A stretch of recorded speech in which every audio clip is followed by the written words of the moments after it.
尽早好，以免耽误病情哦。人人都很重视自己肾脏的健康，其实肾脏健不健康是可以通过嘴巴看出来的。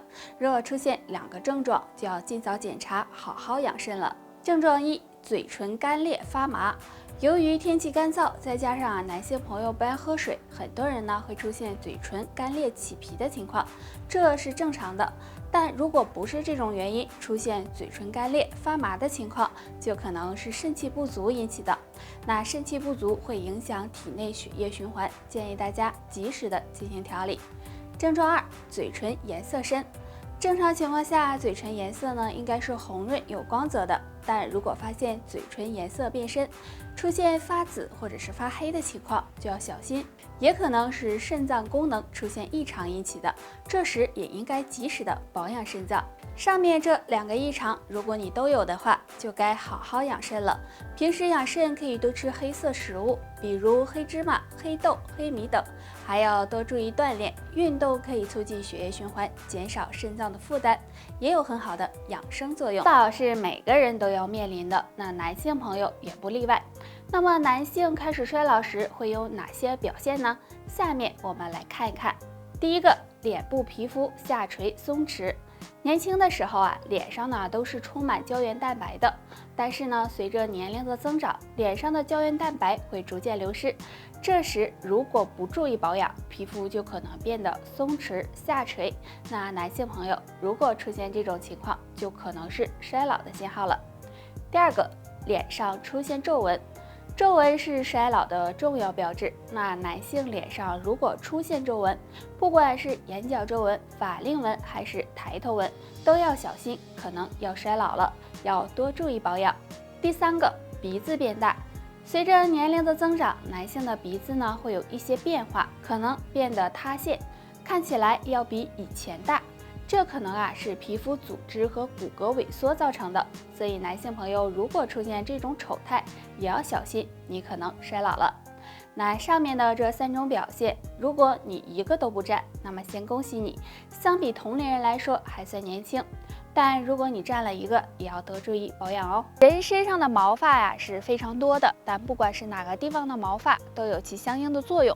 男性朋友要注意身上2个地方的体毛不要随便乱刮，这样身体也会感到高兴。腿毛不要随便乱刮，很多男性的腿毛都是比较旺盛的，这是体内雄激素旺盛的一种表现。可是有的人觉得难看，就会将腿毛刮掉。建议大家不要随便乱刮，因为腿毛是有保护皮肤和保暖的作用的，对身体的新陈代谢和排毒也有帮助。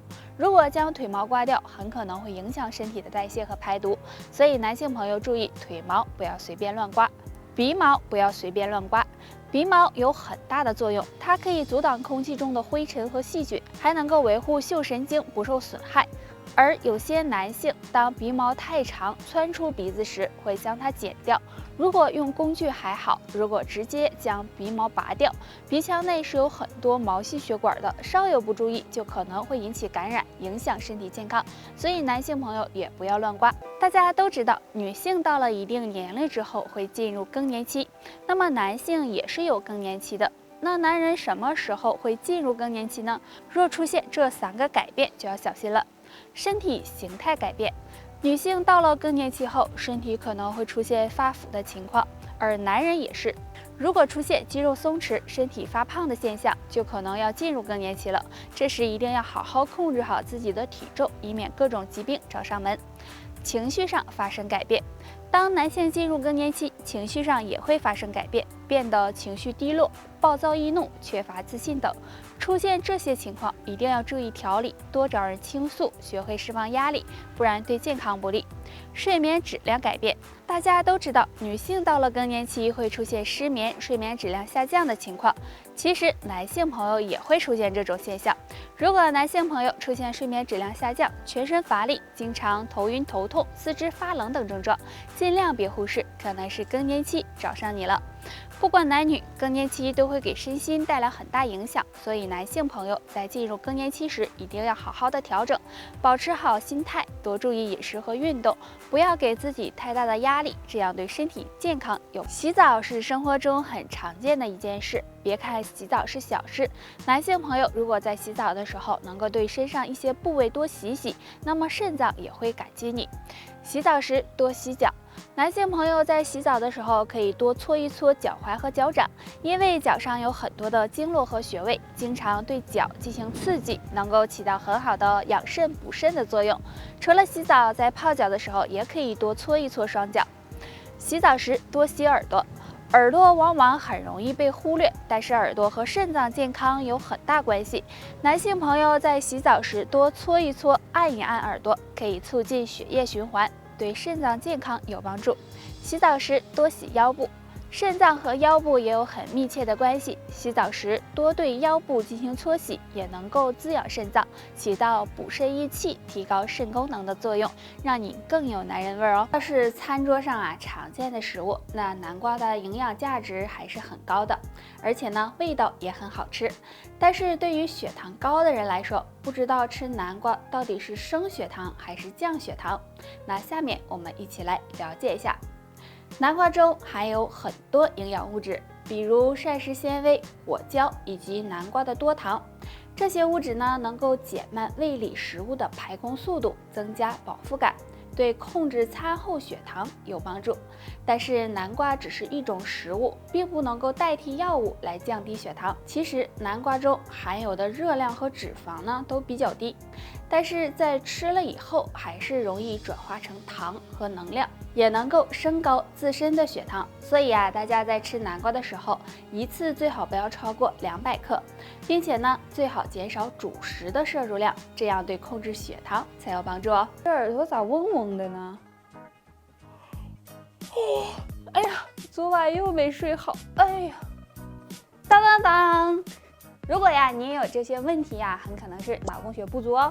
那今天木子给大家推荐一个动作，可以帮助改善脑供血不足，跟我学一下吧。